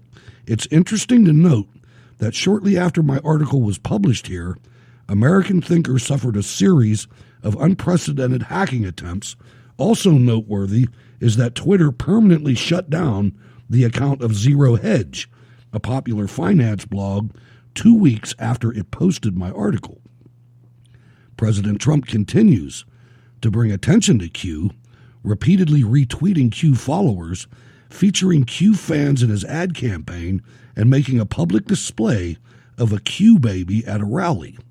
Yet the media never asks Trump the obvious question, what do you think about Q? Instead, the media keeps ratcheting up its attacks on Q and the ever-growing worldwide movement that Q inspires. On February 9th, both the AP and New York Times published blistering anti-Q articles claiming that Q promotes baseless, debunked, far-right conspiracies and accusing Q of inciting violence in deranged followers. That sounds interesting coming from the other side. The day before this latest media ambush, a massive cyber assault temporarily brought down 8kun, the message board on which Q posts. Ron Watkins, 8kun's administrator, tweeted, attacks have been coming in all day, very sophisticated and expensive attacks. The person paying for this likely has deep pockets. At the same time that 8kun was attacked, X22 report, which covers Q postings, also was bombarded. On its Twitter feed, the site wrote it was being attacked from 54 different countries using hundreds of different IP addresses. I have never seen anything like it. On February 12th, in response to these events, Q posted highly sophisticated state-level attacks via 8kun, followed by fake news attacks via Q on the next day. Coordinated? Ask yourself a simple question. Why? It's time to wake up. In almost 4,000 posts, Q has painted a disturbing, multifaceted portrait of a global crime syndicate that operates with impunity. In recent weeks, President Trump has grown more explicit about some of the syndicate's crimes. Speaking to the National Governors Association, President Trump stated, in an almost casual, offhand manner, why the United States had recently upgraded its nuclear missile technology at great expense. We are buying new. We have the super-fast missiles, tremendous number of the super-fast. We call them super-fast where they're 4, 5, 6, or even 7 times faster than ordinary missiles. We need that because, again, Russia has some. I won't tell you how they got it. They got it supposedly from the Obama administration when we weren't doing it, and that's too bad. It's not good, but that's how it happened. The president's lawyer, Rudy Giuliani, has also grown more specific in his accusations, tweeting the Biden family enterprise has been selling his office for years. The corrupt media has been covering up. It was handed to me, and I had the courage to reveal it, knowing the swamp would try to destroy me. I served my country. They're betraying it. I will not stop. Q followers were not surprised by President Trump's remarks or Giuliani's charges, since they have probed into Cube's numerous clues about the treachery of America's elite. The Q Army reads the headlines through a different lens than those who rely on the mainstream media for information. For instance, Q followers expected Jussie Smollett's recent arrest on charges related to his alleged staging of a hate crime, and they anticipate his hoax will be tied directly to 2 failed presidential candidates and their political strategies. I would like to offer some Q references that may help illuminate recent events and prepare us for future developments. With the defeat of impeachment threat, President Trump appears to be launching significant counter moves against those he accuses of plotting a coup. Q followers anticipate that he will declassify sensitive government documents, revealing shocking crimes and collaborations. The exposed criminals are likely to respond with dangerous counterattacks, most of which are unseen by the public. As Q recently wrote, the silent war continues. And I may get back to that. It's a very long article. If you go to the video page and access last night's show, which was 8:42, you can catch that article. With the link to it is in there. It's very long, and the best is yet to come is the next topic and Trump's new re-election theme. Let's go to Eugene, Oregon, shortly to maybe be a part of Western Idaho. I don't know what's going on with that. Marlene, what's up? Oh, hello, Hutch. Hello, Sal. I'm not sure about that. Ken was just mentioning something in the chat. I'm going to have to go look into that. I just didn't see it. But there's several of your eastern rural counties have had enough. I can believe it. And they think they're closer to Idaho's people than they are to Oregon's. That could be, yeah. I've been through there. At least the southern part of it. I've been through there. It's interesting back there. Anywho, speaking of things in Oregon, I think I mentioned a while back about the infamous cap and trade bill. That is, I guess the Republicans once again they decide they wanted to get on the planes and leave. Once the bill passes, it's heading to the Ways and Means Committee. And then when it gets to the Senate, or Oregon Senate, then they're going to walk out again like they did last time. I'm like, oh, okay, here we go again. It's a new thing. Not really. They did it before. They walked out last time too. Well, they did it in Wisconsin too. That was the first one that I ever saw. Yeah, well, they did it out here a few years ago, and they're gonna do the same thing they did before. All right, so yeah. Let's see what else we got here. I put the link for both those in the chat earlier. They're talking about Britain's. This is completely different. Some of we're switching gears. Britain's health services will not give emergency care to non-woke people. Basically, what they're talking about is that they're talking about the elderly because they're the ones that use the medical system the most. And in England, beginning in April, those that are elderly, they better watch their mouths, or they're going to find themselves denied health care that they pay for with their taxes. And as far as the problem with socialized medicine, of course, is that when it runs out of money, they start rationing. And the National Health Service over there, they think they have a way to fix all this. And the sexist and racist patients could be barred from non-emergency care under the new rules. And currently, staff can refuse to treat non-critical patients who are verbally aggressive. I can see that. You know, the common thread here,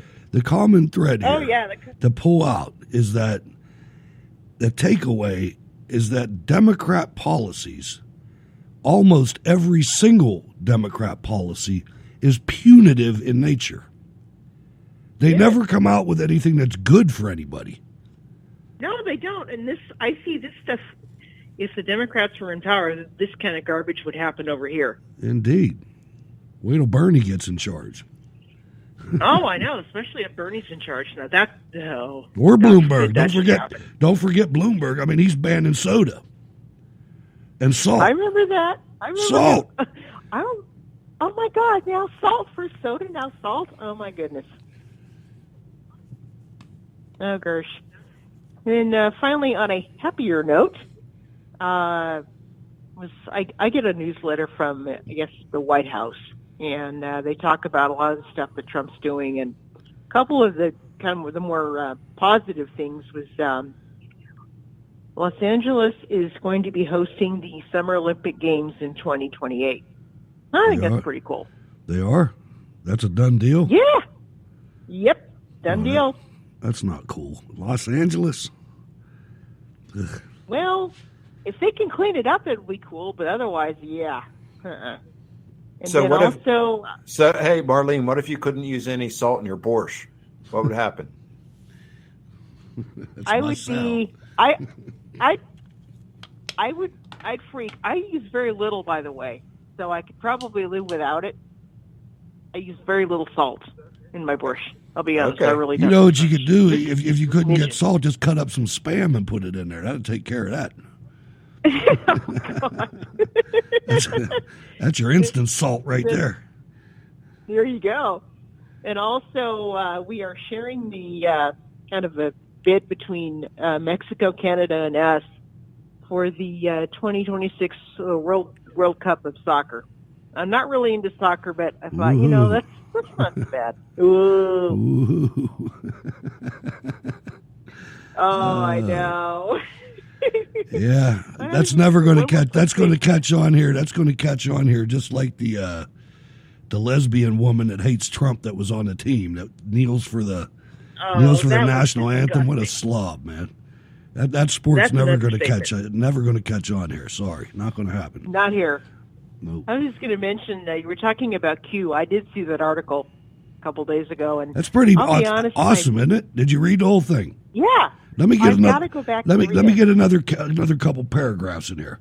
Q followers were already familiar with this scenario because on February 6th, Q had posted 2018. Q had posted the following message about the tarmac meeting, and they use code.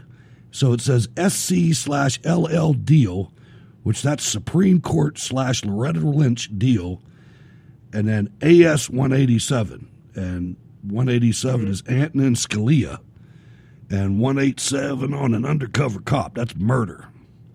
Here's how some Q followers interpreted that message. The Supreme Court / Loretta Lynch deal was connected to the purported murder of Supreme Court Justice Antonin Scalia. Note, 187 is a police code in California for murder. Right. Q often uses this term when discussing alleged deep state murders. Scalia died suddenly at a Texas ranch on February 13, 2016, and was declared dead of natural causes over the phone. No coroner or medical examiner ever saw him, and no autopsy was performed. Trump also accuses Adam Schiff of being a very sick man. President Trump has accused House Intelligence Chairman Adam Schiff of various acts of political chicanery, but in a January 26 tweet, he raised his criticism to another level. Shifty Adam Schiff is, all caps, corrupt politician and probably a very sick man. He has not paid the price yet for what he has done to our country. And we all know that Adam Schiff is Edward Buck's main BFF in, what's that town in California where he's from? Creepyville. No, it's not Bakersfield. It's not Bakersfield. It's one of the rich places. But anyway, Communist Central. It's something else. That's all. That article's deep, man. There's also some stuff out there, Hutch, that is way wrong that he posted. So the jury's out for him. For me, well, I don't know that it's a guy, but why? Whoever it is, they posted. I'm like I said, I'm new to this. So what I want to just enlighten you because you should have the information. He posted that special Mueller was investigating. He wasn't investigating Trump. He was really investigating Hillary Clinton and John Podesta, which we know is not true. So, I think some of this information can maybe be feted out as true, but maybe some of it isn't. Let's keep an eye on this. I'm with that. I'm with that. I agree with that. And I said, I don't know. I'm a latecomer to this because of the tinfoil hat angle on it. They said a lot of stuff. I have seen Q. I've seen his stuff, but I'll be honest, I really don't put a lot of. I guess I don't. I kind of take him with a grain of salt, or him, her, whatever. Not anymore. That may be. Not anymore. You want to take him with a grain of salt. not with Bernie. Not with Bernie. There will be no salt. That's true. Yeah, Bernie. He's a nutcase. What can I say? A lot of people out here like him. I see Bernie stickers and Bernie posters all over the place. We have them here too. But the thing is that that's a cult. And the reason I say that is not because really, it's very similar to why Trump is there, except for much worse reasons. These are people that think that everything should be free. These are the people that when Napster, is that what it was? Napster, the music industry, the music thing. Yeah, Napster. They wanted everything free, man. It's like nothing's free, man. Nothing's. You don't get everything free. And these people want everything free. They literally do. Right, and what they don't realize is that it's going to cost money, and who's going to pay for it? Hello. Exactly. I had to tell my son will deny it, but I had to tell him, no, the Obama tuition reimbursement is BS, man. You're not doing that, not living in my house. I said, you put your name, you shook hands with that banker virtually and told him you were going to pay that back. You bought that money. You bought that damn money. That's the way that works. That's right. And why should me and the neighbor have to pay for you? Because somebody's paying for it. That bank ain't going to pay for it. That's not the way it works. Of course not. What else is happening? Take it home. Goodness. Take it home. Oh, actually, there was one article I was looking at last night. It was in the American Thinker, and it was talking about how they were comparing the kind of going on to the second term of Trump. They're comparing this the whole thing to a one of those domino designs. The ones where they're really intricate. Yeah. And and if you make a mistake, you got to start the whole damn thing over again, right. Basically. I always thought those things were cool. They're awesome. And what they're getting at is we've watched a clear dual system of justice that's been applied to our governing class. Hello. We're talking about the deep state. Sure. And Democrats and leftists can do, whatever they want, and all they get is a slap on the wrist or a reprimand, a whoopee-doo. And then Republicans, we have all kinds of, we do the slightest thing wrong, they go after us like we're, murderers or something. And Indeed. They talk about how the domino, they're saying that Trump is the domino that refuses to fall. And it's a good analogy. It's a very good analogy. Oh, it is. Yeah. And they're seeing what they're hoping is that his reelection means the gloves come off. No more Mr. Nice Guy. I think that's right, and I think I do too. I wish Stacy didn't have to leave, but I think that he almost has to wait for the election. Once the election's over, oh boy, because I believe in my heart of hearts, I believe that the president is genuine. I believe that. Very genuine. I agree with you. And I think he's brilliant as well. Oh, very I mean, brilliant. you got to look back at something that, and a lot of people have no idea what the world of military academies are like. And I had the pleasure. I don't know, but I had the pleasure of spending about almost 2 years in one of the most strict military academies in the country, Valley Forge Military Academy. And I can tell you that I never experienced anything in my entire 33 years and 7 months of service in the United States Army that was harder than what I experienced there. That was the hardest. I mean, I believe Donald Trump, he made it all the way to third captain. I mean, he made it all the way that there was only 2 other cadets that were higher ranking than he was. And that's not easy. He went to the New York Military Academy, which was similar to Valley Forge. That's not easy to do because there's all kinds of academics involved in that. You know, it's not just leadership. It's leadership's the biggest part. But you don't get that job by lying, cheating, and stealing. You just don't do it. Oh, hell no. You gotta earn it. And I'm sure that was instilled in him from a very young age, and that's the way he lived his life. Yeah. And toward the end of this, they talk about how we just have to be patient now. You know, and it's, all right, I will for about 10 minutes. Yeah, I will for about 2 minutes, yeah. Till the next episode, you know. Yeah, no kidding. You know, we start. I'll go back and put this link in the chat, but it was American Thinker from Monday. A great website, ladies and gentlemen. It is. I love it. And patience.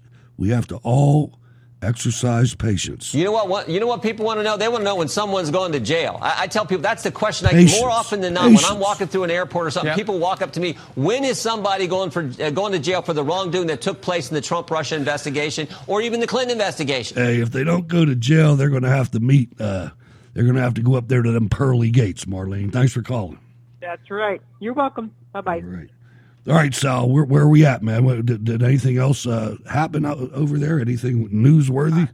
I just was sort of I'm doing a little bit of research on something I want to talk about related to these debates. And sort of it's been kind of quiet, and I've just seen news on the internet, but it looks like a couple of Democratic candidates have been sued. You're aware of this one, correct? Oh, elaborate. February 18th, today the legal counsel for George Zimmerman announced the filing of the complaint in Polk County, Florida, against presidential candidates Pete Buttigieg and Elizabeth Warren. Oh. The complaint alleges that the two maliciously defamed George Zimmerman using the February 5th the white birthday Hispanic of Trayvon Martin as a pretext to demagogue and falsely branding Zimmerman as a white supremacist and racist to the millions of Twitter followers. Isn't it awesome how stupid these people are? He's asking for $100 million. He's Hispanic. How can a Hispanic be a white supremacist? I mean, this is stupid. I do not know him, but he's represented by Larry Klayman. I'm not defending George Zimmerman. He was found innocent in a court of law. I'm just saying the judicial system did its whether he was right or wrong. A jury of his peers found him not guilty, so that speaks for itself. Hey, whether you agree with it or not, if the back of the head is split, you must acquit. Yeah, I don't care. You know, the jury spoke. He's innocent of that crime. So I just wish that these people like Buttigieg and Warren would stop baiting people like this. And that's all they're doing. You know, that's the thing that they're doing. These people, you look at the contrast between the president and his first step movement and everything. And I'm not gonna sink to that level to sit here and say all of the things that he's done for the minority community. Screw that.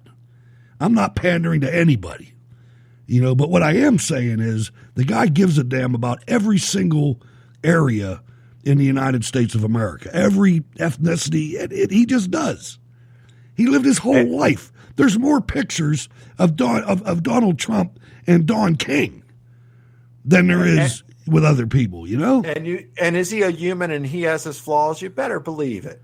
He is not perfect. He's not going to be anywhere near perfect. But darn it, I'll tell you what. For a politician, he's as close as it gets, because they threw everything, every single agency of the federal government and of New York state government has been hounding this guy since the day he announced. And they haven't, I'm talking CIA, FBI, NSA, everybody. Our best and our brightest have done everything to try to get this guy, and they've gotten every other guy they ever tried to get. But not this one. Nope. But let's just follow up on the Zimmerman thing. One last word here. All right. Here's Larry Klayman states upon filing of the suit, this is a quote, "It is high time that the cheap and harmful use of race card by politicians of all stripes be made to cease and desist. Their despicable race tactics are not only causing great harm to persons such as George Zimmerman, but also damaging relations between black and white Americans who are all brothers. The nation should applaud Mr. Zimmerman for taking a strong stand and pushing back against hack politicians like Buttigieg and Warren, who know no bounds of decency and frankly could obviously care less about whom they hurt in their quest to dishonestly use and manipulate black voters to win the 2020 Democratic presidential primary." If I was black, I'd be mad as hell right now at the way people try to manipulate me, and it's just sickening, man. It really is. And because the very next day after election, they're forgotten immediately.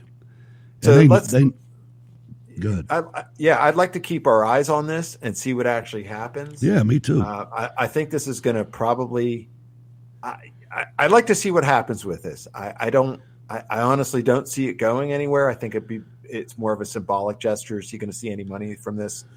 I don't know. I don't know what the merits, how strong this attorney feels about this. But obviously felt strong enough to file a complaint. We'll see what goes on and how they respond to it. I'd like for them to be questioned about it at least, but I don't see the media. I haven't really read any responses from them. And I'm sure now that this is filed, they're going to be very much declining to comment. We'll see. I want to bring one more thing to the audience's attention. And I'm not going to go through this entire thing, but the article is from the Conservative Treehouse, and it's entitled "The Washington Post, parentheses, CIA." Notice that link. The Washington Post of the CIA is very worried about the big Russia lie being exposed. The media, this is what I want you to understand. The media PR firm for the FBI and DOJ objectives is the New York Times. The media PR firm for the State Department is CNN.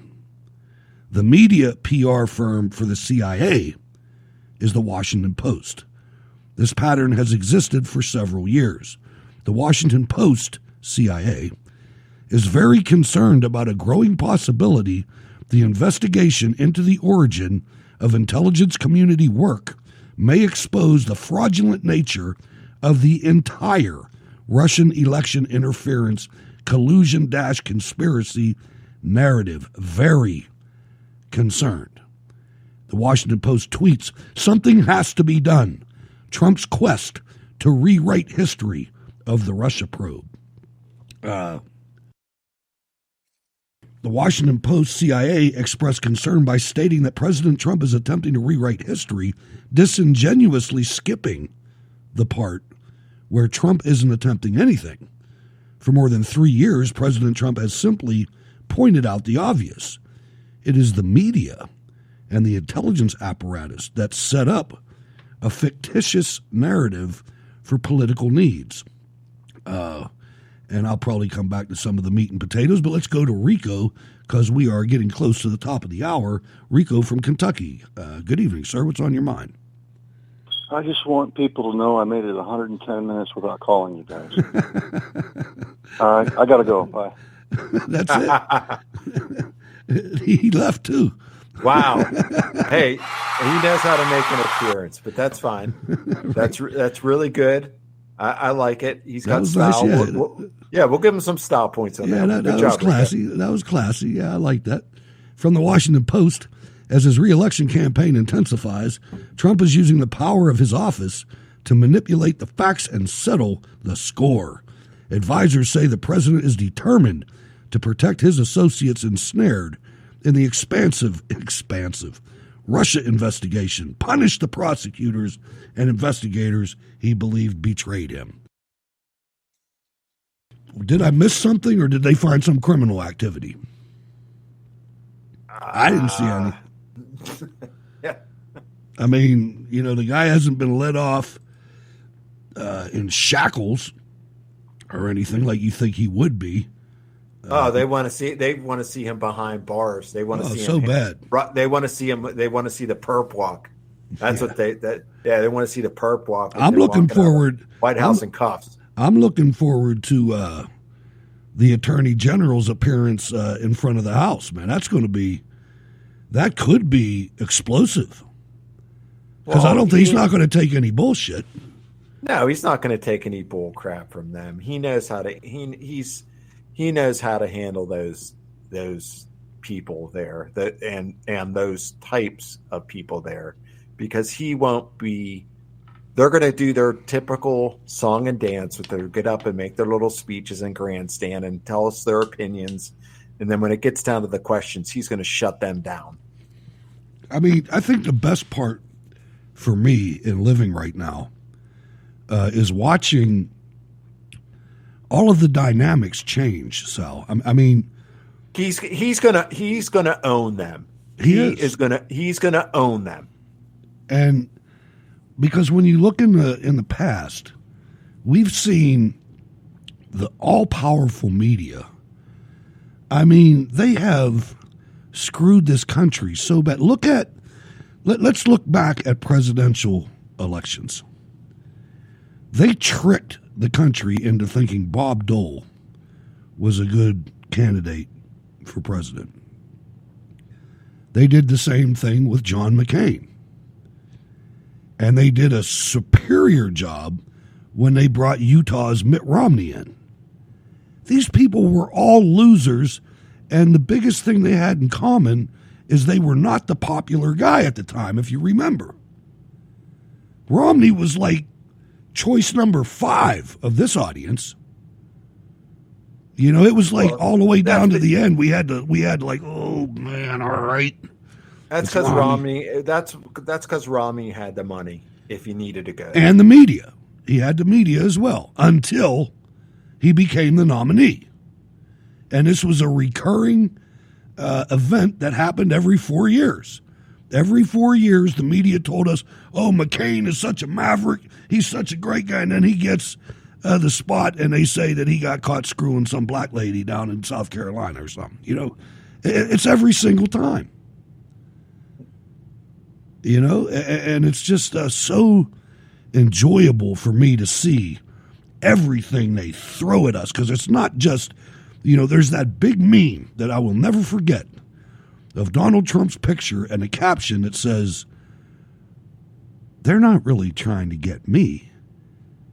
They're trying to get you. I'm just in the way." And by God, a truer statement was never uttered than that. They hate us, Sal. And you, audience members. And don't ever forget that. Because we have to, 4 years, actually closer to 5, goes by in a heartbeat. We have to be prepared to sustain this movement. And I mean, the day after the election, we have to start thinking about, I love Mike Pence and he did a great job. Let's put his ass on the Supreme Court or something. We need somebody else. Your thoughts? Well, just that very reason of we need to have a Republican in office for a while because a MAGA Republican, not a MAGA Republican, not a Jeb Bush Republican. Well, as far as judicial nominations, I think the Supreme Court is really, really going to be a big issue in the next 2 to 4 years. Yeah, I think we're and going to get that at is least 2. One of the most important things. Right. That the president, I don't care what else he does. But China, man, China is now becoming more and more on my radar, man. These guys, they've been. I wonder what pensions in Pennsylvania are backed by China.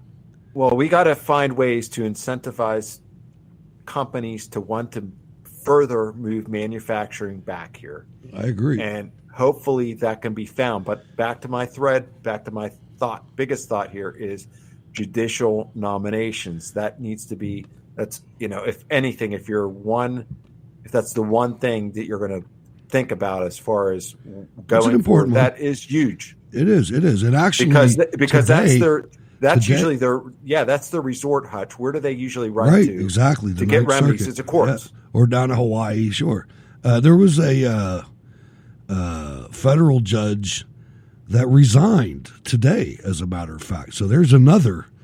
I forget where he's from. He was a third world immigrant that got caught doing some Bill Clinton stuff in his office with his underlings, and they caught him, so he had to resign with no pension, by the way, and after 20 years.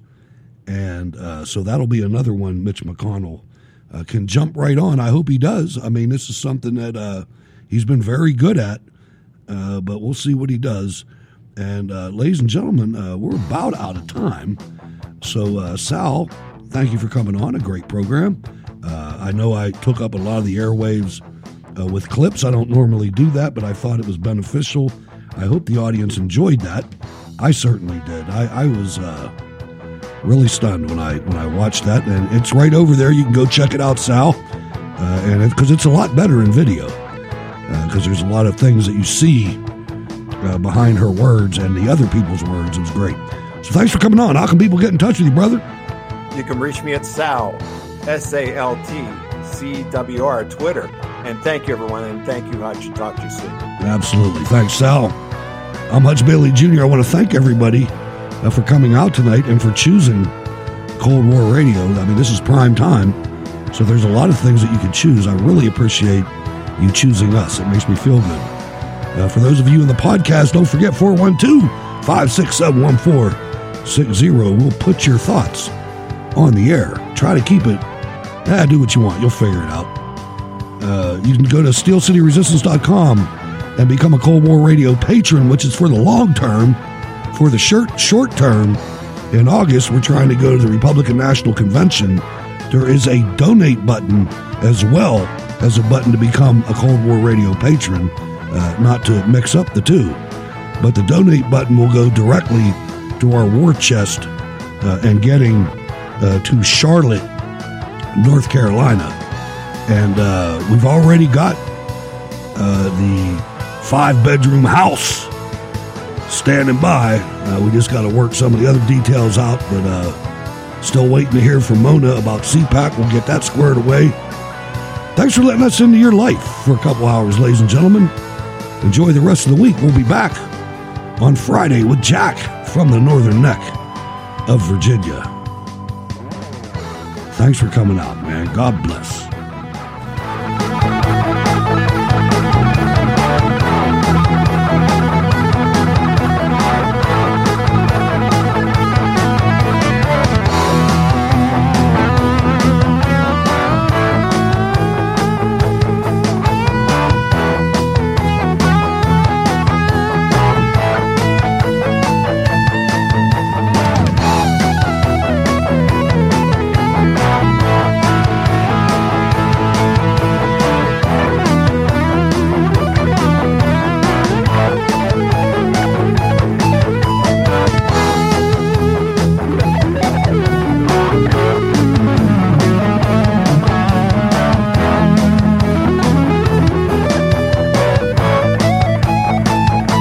Make sure you go to rsbn.bandcamp.com and support Jacob Seals The American Dreamer, sounding good as usual.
Sometimes the times get tough, ladies and gentlemen.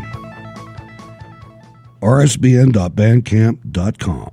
Never, ever lose faith.